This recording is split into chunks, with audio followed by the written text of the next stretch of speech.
Morning, Al here with Al's Acres and Adventures. It's Labor Day. So what's that mean? It's time to labor. No, just kidding. We're gonna have some fun today. We are gonna process chickens. We did it for the first time about 5 weeks ago on our first batch of chickens, and the kids ran the camera, so I do have some video from that. But I really didn't get into the layout and everything else because we were running a little behind, learning as we went. So today I spent a couple hours before everybody got here getting everything set up. So the goal this morning is to show you our process, how we lay it all out. And then I haven't even looked at the video from last time. We'll throw some of that in here so you can actually see us in action. So I have my son coming over, my daughter-in-law coming over, and then 2 friends coming over. Now you know you got friends when they're willing to come over and help you with this task. So let me show you what I got. So over here, we're gonna use the tractor to go get the chickens. I just got a recycle bin, and we'll throw that in the bucket like that, and then we'll throw that old cooler lid on top. We can fit about 5 or 6 chickens in there. I didn't want to spend all the money on some carrying cases, so that's what we're gonna use. And what we find is chickens really like to be huddled close together. So six birds in there fit really well. So my daughter-in-law, her job is to take the tractor, go down to the chicken coops, bring it back up, and then from there she will take them over into our cones. She will put them in the cones, head down, grab the head, and we got a little scabbard there and a knife. She'll give it a little slice, and then the mess goes in there, and then we'll have a bucket on the ground. I don't have the bucket yet. So we found out last time a scabbard is really nice for the knife because you're constantly handling birds, handling a knife, and you need a safe place to put it. From there, we'll take the birds, we'll go to the Scalder. I have a 4-bird Scalder I got from Stromberg, and then some scalding gloves that we'll use for dipping the birds. That way we don't have to use tongs or anything. So the birds are nice, and or the gloves work really nice.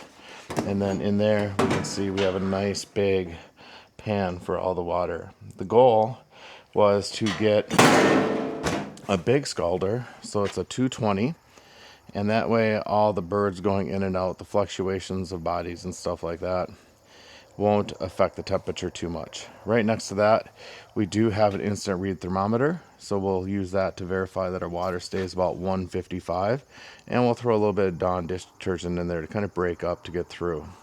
From there, the chickens are going to come out. They're going to go this way into the Plucker. The Plucker is another one I got from Stromberg's. It is a 2-bird Plucker, and the way this works is we just turn the water spigot on. Water goes. There is an on-off switch on the back side. So we will press on the on-off switch here, and then the feathers will come out the side. Works really well. And I got the top of an IBC tote there to catch it. From there, we will take the chickens over here, and right here, I will do the cleaning, the evisceration, and then we will send it on down to my son, who is going to do the spraying to clean it out. We're going to have 2 buckets here, one for wings and one for feet. We like to keep all that separate. When we roast the chickens, don't do much of the wings, so we separate those out, so we got a special meal. From there, we'll have 2 buckets, and right now I got a little bit of water in. We'll put about 8 big bags of ice in there, and we'll throw the birds in there after they're all clean to cool the bodies off. Everything that we do, we have sanitized with this star sand that my wife uses for her bottling of wine and stuff like that. So it's 1 ounce per 5 gallons of water. So everything that we call the clean side, so this is all clean here, that's clean, and then this is going to be clean, has all been sanitized. And there is our 5-gallon bucket. So on the table here, we have some cut-resistant gloves, cut-proof gloves, whatever. I'll wear one on the left, and then an extra large glove I'll put over that, and then a large glove I'll wear on my right hand. And this is going to be our bagging station. So I have the bags, a vacuum straw, the labels that we need to be compliant with the state of Minnesota. And then from there, it's going to go into the turkey fryer. We'll have that operating at about 190 degrees. We'll dip the chicken in. The bag will shrink wrap, and then we'll pull the straw out and tighten it up, the Ziploc. So it works really cool. So last night, or yesterday morning, was the last time I fed the chickens.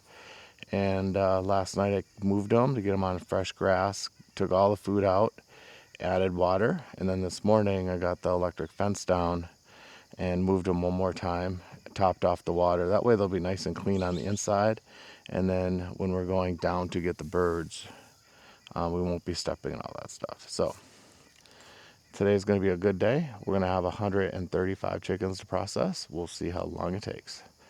Stick around.